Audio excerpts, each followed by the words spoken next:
Fala, irmãos. Boa noite. Tudo bem? Como é que vocês estão? Tudo certo? Estão voltando aos poucos? Como é que tá aí as coisas? Pois é, vamos lá. Tava falando com o pastor esses dias e aí ele comentou pra, pra eu trazer uma palavra. Eu até comentei com ele, pastor, sobre o que eu vou falar e tal. E, e ele falou, comenta alguma coisa relacionada à sua profissão, de maneira que a gente possa entender algumas coisas e tal. E eu achei muito bacana isso. Porque um outro dia eu tava conversando com o guri e ele me explicou uma coisa lá relacionada à profissão dele, né? Um conceito espiritual, e ele usou para me explicar um conceito espiritual, ele usou alguma coisa relacionada à profissão dele, né? Na ocasião ele falou, Gustavo, se eu pegar os ingredientes separados de uma coxinha e colocar para você comer, você não vai gostar, aquilo não vai lhe fazer bem, não vai ter nenhuma aparência boa e tal. Mas quando eu coloco o conjunto, misturo e, e ela passa pelo processo, sai uma coxinha perfeita, gostosa, saborosa e tal.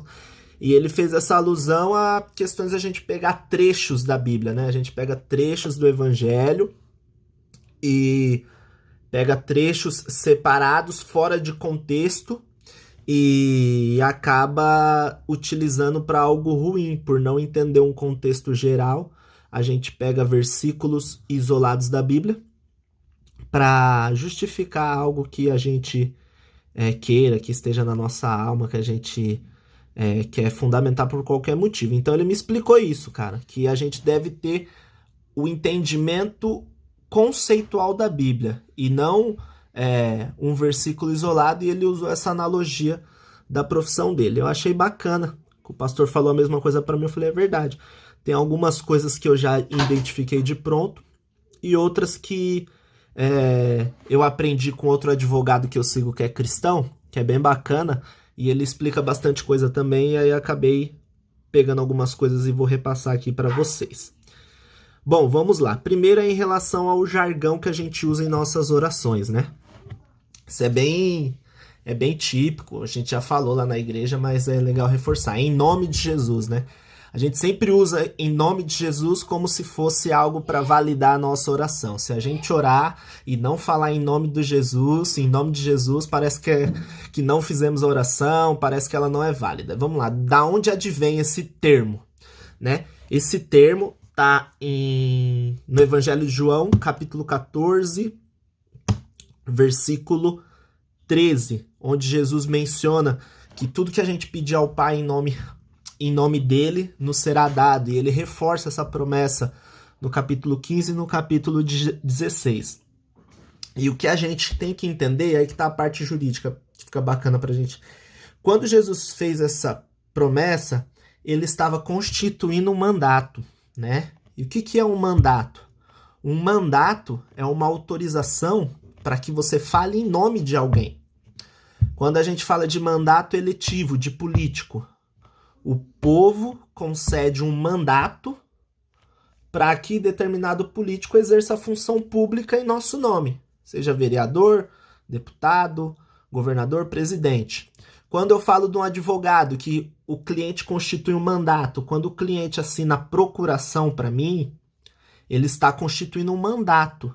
E o mandato tem exatamente essa questão: falar em nome de outro perante alguém ou perante a um órgão. Então, quando eu estou lá com o meu cliente em audiência, eu estou representando ele. Se eu faço algum requerimento na audiência, se eu me reporto ao juiz, eu peço a palavra para o juiz e falo assim: Excelência, eu requeiro prazo para a juntada de determinado documento. Quando o juiz, na mesma hora que o escrevente vai redigir isso em ata, ele escreve dessa maneira: o autor requer prazo para juntada de documento. Mas não foi o autor que fez o pedido. Foi eu que fiz. Mas na ata consta: o autor fez. Porque para o juiz, quem está falando é o meu cliente, não sou eu. Porque eu estou ali completamente em nome do meu cliente. A mesma coisa na sentença, quando vem a decisão do processo. O juiz coloca lá: o autor ganhou o processo e recebeu tanto. Não fala que foi o advogado que ganhou esse tipo de coisa. Por quê? Porque eu estou em nome dele. Entendeu? Então, tudo aquilo que for reportado num processo judicial, no qual eu vou escrever, eu vou peticionar, eu vou me reportar ao juiz, eu vou falar com o juiz, tudo o juiz vai escrever como se fosse o meu cliente que estivesse fazendo, entendeu? Então, aí que está a questão, né? Jesus, ele nos dá este mandato, mediante promessa que está escrito no Evangelho, que faremos coisas em nome dele. Então, estamos representando ele, né? E fazemos esses pedidos, né? Em nome de Jesus. E é bacana porque tem uma passagem lá em Atos de filhos de alguns judeus que foram tentar expulsar alguns demônios. O pastor até comentou isso em uma das últimas palavras que ele mencionou. E no ritual lá de exorcismo dos judeus, ele falou, sai em nome de Jesus a quem Paulo serve.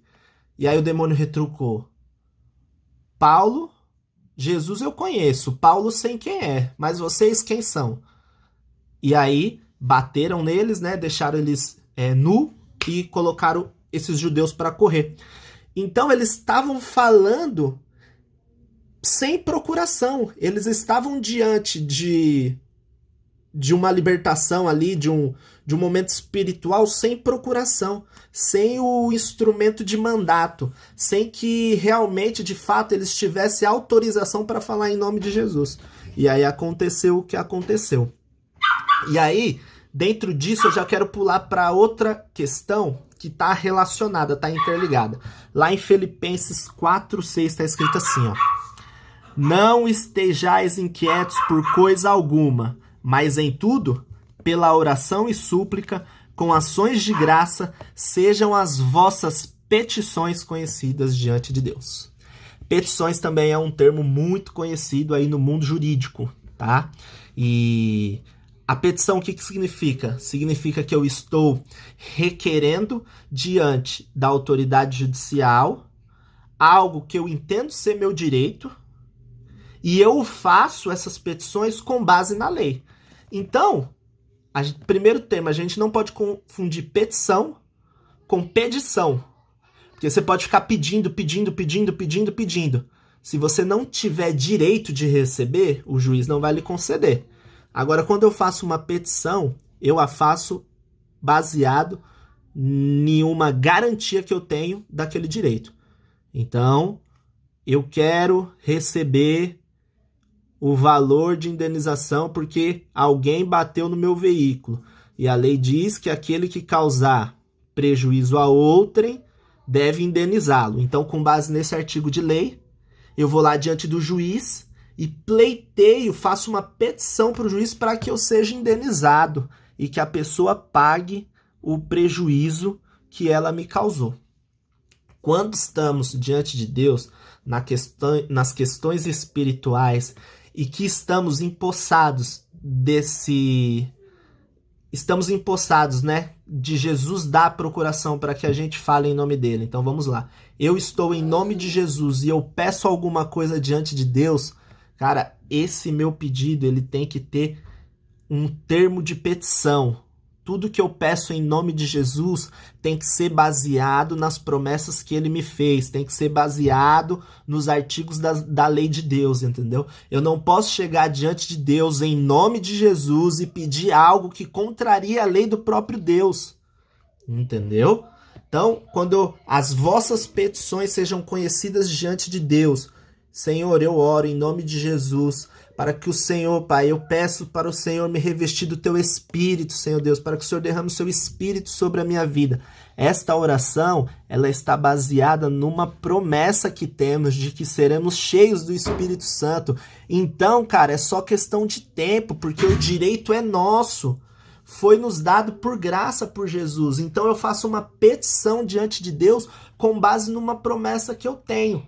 Então, quando eu passo a agir dessa forma, eu passo a descansar em Deus, porque eu sei que Ele é fiel, eu sei que Ele não é um juiz injusto, né? Eu sei que Ele cumpre aquilo que Ele prometeu. E aí basta eu me adequar à legislação do reino de Deus, né? Basta eu me adequar às leis que regem o mundo espiritual. E aí é só a gente ir lá, né, pro Sermão do Monte, que ali tá escrito a cultura, a lei, tudo que rege o reino de Deus, o reino espiritual. E quando a gente passa a apresentar as nossas petições diante de Deus em nome de Jesus, nós vamos estar apresentando petições com fundamento jurídico, com fundamento legal, baseado em promessa, entendeu? Baseado naquilo que a gente sabe que Deus vai fazer, porque ele não pode mentir, ele é um Deus verdadeiro, ele é um Deus em quem nós confiamos, em quem nós entregamos as nossas vidas. Então, esses dois termos que eu queria compartilhar com a igreja, né? A questão do em nome de Jesus e a questão das petições, né? Esses dois termos eu aprendi com... Um foi o Pedro Alan, que me mandou, que ele segue um cara que falou lá de petições, como era relacionado jurídico, ele mandou para mim. E o outro foi de um outro advogado que eu sigo também, que é cristão, que explicou essa questão do em nome de Jesus. Eu achei legal, como o pastor tinha comentado, para falar alguma coisa relacionada à profissão. Aí eu elaborei isso aí. Espero que vocês tenham entendido. E se não entender, manda uma mensagem para mim. Gu, como que funciona tal coisa e tal? É assim, não é? A gente vai conversando, que é bom que a gente troca experiência. E vamos ter um momento de comunhão. Tá certo? Um beijo para todo mundo. A gente tá com muita saudade, tá? E eu acredito que em breve estaremos juntos de novo. Um beijão, galera. Fui!